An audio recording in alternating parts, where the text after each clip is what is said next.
Ayan, hello po. Magandang umaga, magandang gabi, no? Kung nasaan panig tayo ng mundo, ayan. So, ngayon po ay umaga na, no, ng Lunes. May upload tayo kagabi, no, mga alauna na. Ay, 12:30 yun. O, diba? Ito na yung pangalawang upload natin. O, ayan. Take only what resonates pa rin po, ha. This is the situational reading. Yung kanina is yung maaring paparating, ano, bago mag 30th ng July. O, yan, panoorin nyo yun ha. Baka maaring sa inyo po ang reading na yun. O, ayan. Ito naman, this is the situational reading natin ngayong umagang ito. So, tingnan natin, ano, pwedeng sa'yo po ito, pwedeng sa kanya, pwedeng kung kanino man. Take only what resonates pa rin, ano. O, ayan. Sige, tingnan natin, ha. Okay po. Check pa po natin. And sa lahat po ng gusto ng private reading, para sa Friday, kayo po yung mag-chat na. At kayo po yung magpa-schedule na ha, kung anong oras ang nais ninyo sapagkat may mga nagpapa-early schedule na po. At syempre, alam niyo yun, baka mamaya hindi yung makuha yung gusto yung oras. Diba? At kayo maunahan. O ayan po ha, urong lang natin para magkasya. Ayan. O, eto na, kompleto na yung unang latag natin, ha? Meron tayo ditong 6 of Swords. We have here the 5 of Swords. Meron din tayo ritong the Page of Cups. Meron din tayo ritong 8 of Wands. Ayan. Kompleto yung unang apat. Tignan pa natin. And we have here the Tower. Okay. Check pa natin, ha? Ano pa po? Ano pa po ang inyong ilalabas? Ayan. Ayun. We have here the King of Cups. Ayan. King of Cups, yan. Ito pa. Tignan pa natin,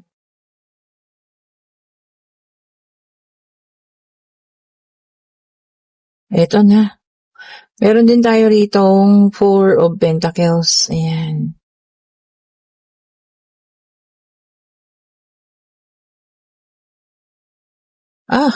Ang dami. Total siya naman yung unang ito na lamang. So, meron tayo ditong, the Chariot. Ayan ha. Kasi nakasakay na sa Chariot. Okay po, ayan, kompleto na ang ating situational reading dito sa umagang ito, no? Okay, so alam niyo may nakikita ko ritong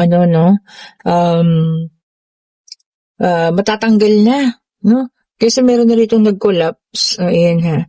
So, kung ano man, ang panggagayumang ginamit sa person mo, no?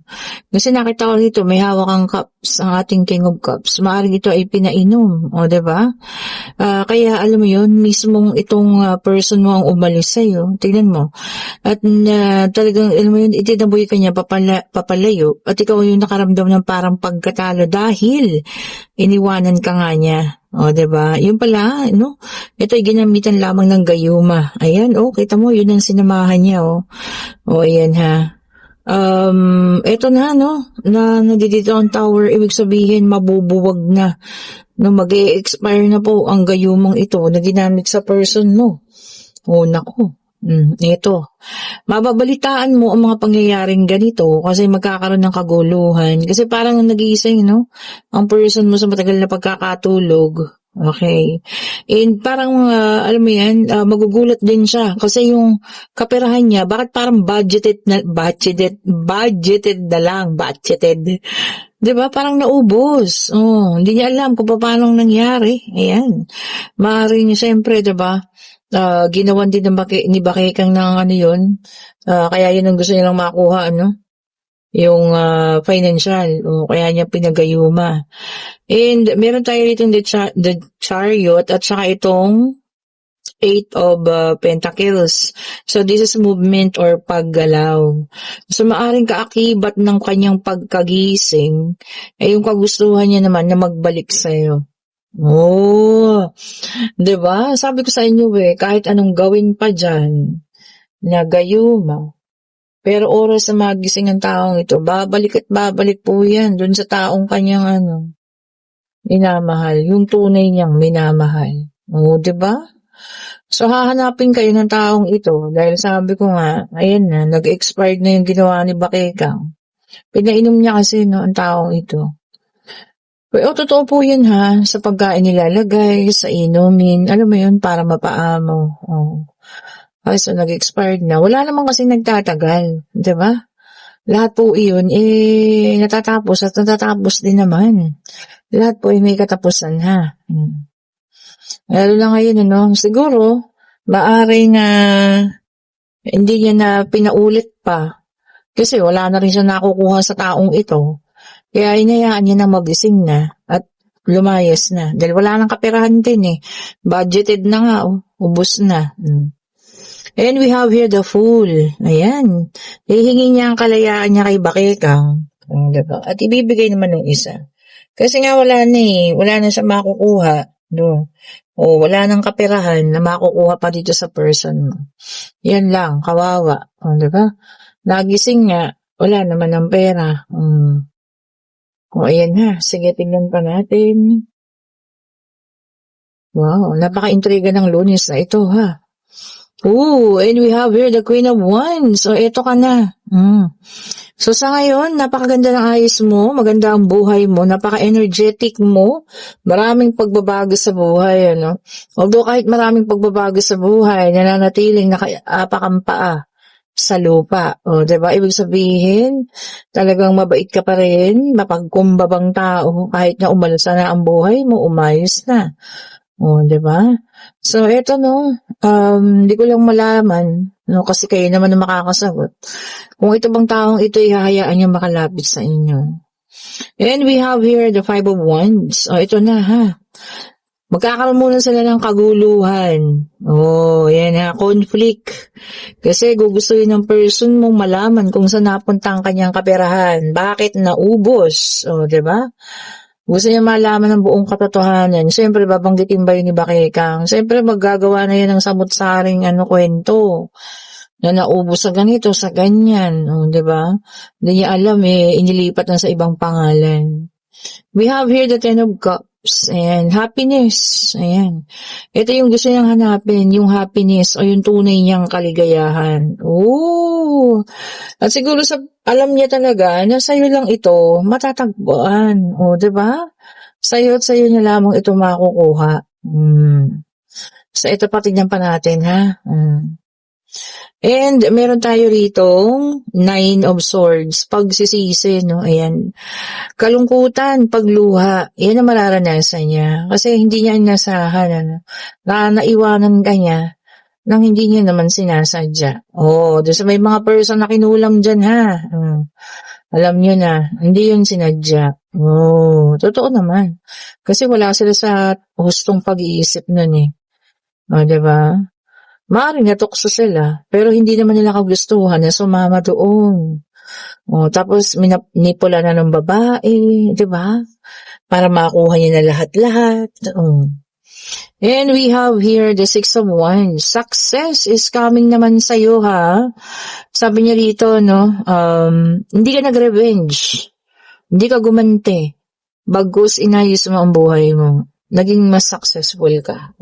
Di ba? Naging mas maayos. So, walang revenge, walang paghihigante, no? Hinayaan mo lang sila at ito na nga. Nagbukas na ang katotohanan, ano? And we have here the Ace of Swords. Ayan. Sabi niya rito, you have the ability to do a communication. So, maaaring ikaw, ang una niyang pupuntahan dahil alam niyang makakaintindi ka. Sa sitwasyon niya sa ngayon.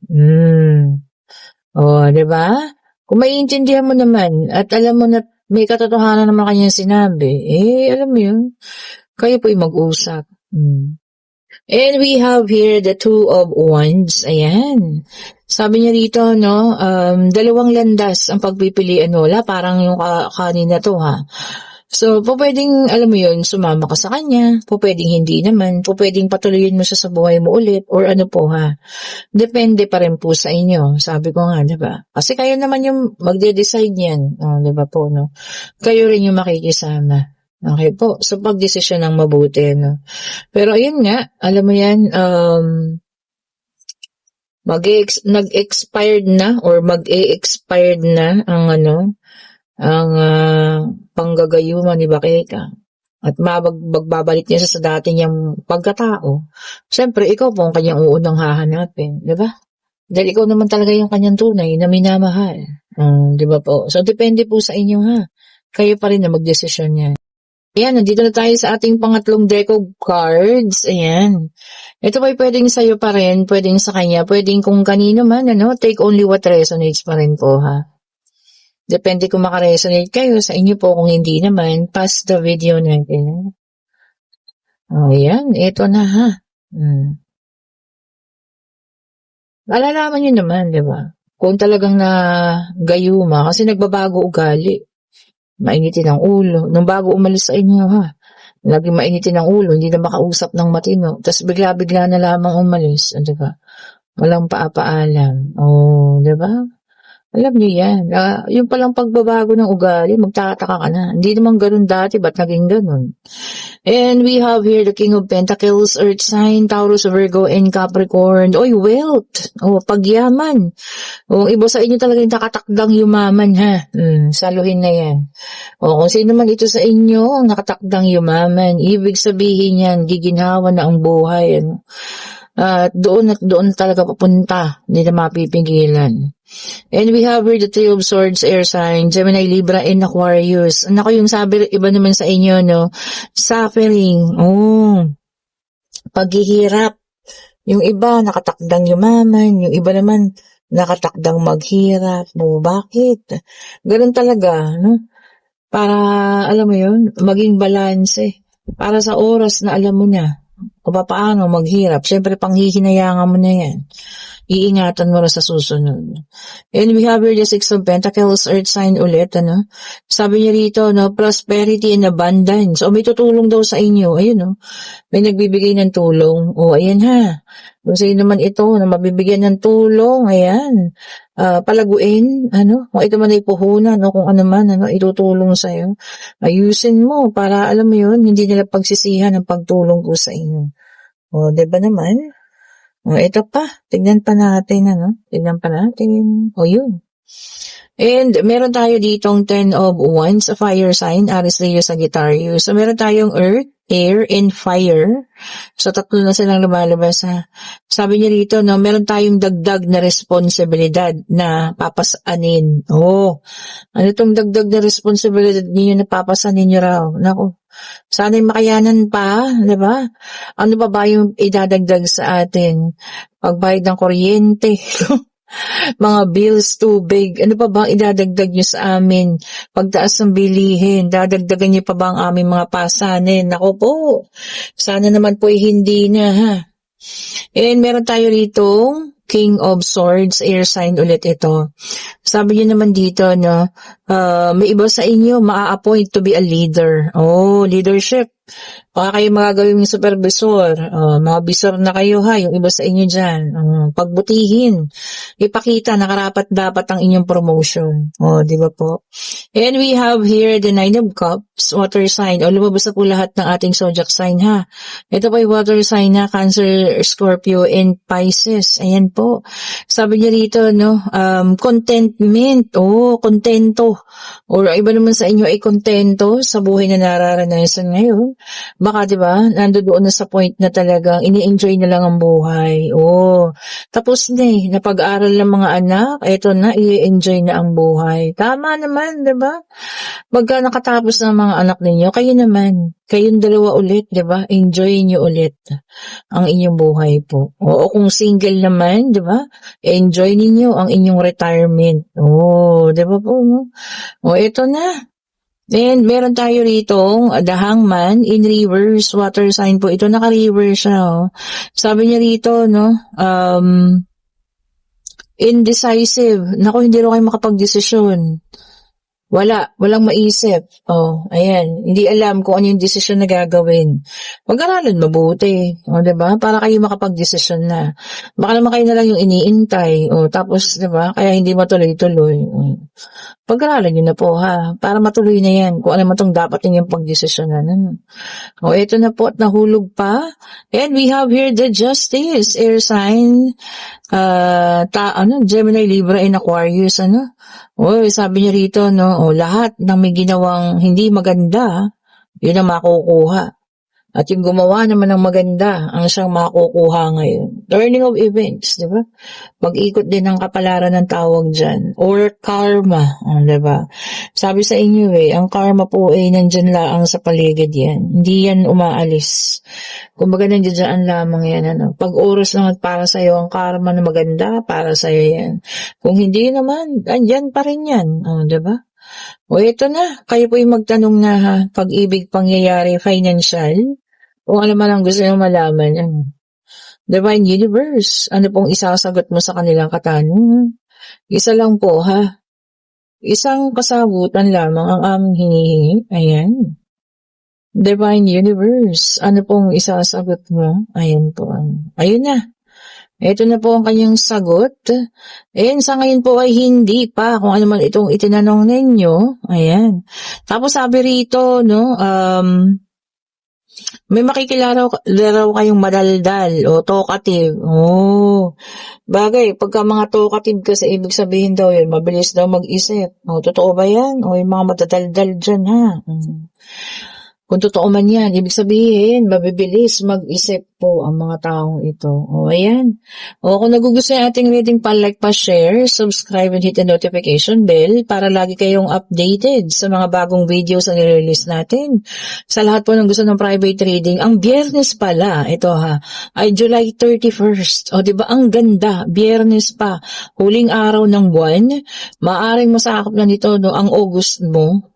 So, depende pa rin ha, kasi August 1 is Sabado. O, diba? So, sa lahat ng gusto magpa-reading para sa katapusan ng July, sa Friday, i-chat nyo na ako, ha? At ito po, sa lahat ng gusto umorder ng ating mga bracelet, ha? O, ayan, kung gusto nyo itong, blue gold ba tawag dito? Ayan, basta, o blue diamond. Ayan, ha? Kayo po yung mag-chat na. Ayan. Ito po ay bracelet ng, pangarap. O, ayan. Para sa katuparan ng inyong mga pangarap. O, ayan po ha. And meron din tayo syempre yung orange na citrine. Ayan, this is citrine mantra. Ayan, kung gusto niya yan. At marami pa pong iba ha. May cat's eye tayo. Meron tayong garnet. Mga original garnet ha. Sa lahat ng mga naghahanap. Ayan, meron tayong garnet. Nasaan ba yung ating garnet dito? Hindi ko alam. Baka nandoon sa sa isang lagayan natin ha. Okay po. And syempre, meron din tayo dito mga yung tawag dito? Amethyst. Ayan, parang sa kalusugan ninyo ha. O, ayan po, mga original po ang lahat. And syempre, meron tayong lapis lazuli. Ayan. Crystal of all wishes. Okay po. Labradorite, nandyan pa rin. The magical, bracelet natin. Syempre, meron tayong green aventurine. Meron tayong rose quartz. Ayan po. O kung anong gusto nyo ha, kayo po yung mag-chat na. Thank you so much po for watching. Have a great morning, evening kung nasaan po kayo, no. At syempre kung kayo nasa situational reading at mababakbak na nga itong gayuma na ito. O, diba? Hintayin nyo na lumapit sa inyo yung taong ito. At talagang alam mo yun, mag-sorry siya, humingi siya ng tawad. Kasi, alam niyo yan, pag-gising niyan, ikaw talaga yung unang hahanapin. Oh, diba? Thank you so much po ulit ha. Have a great evening po ulit. Oh, may evening na naman. Morning sa inyo. Stay safe po ha. Bye-bye po sa inyo.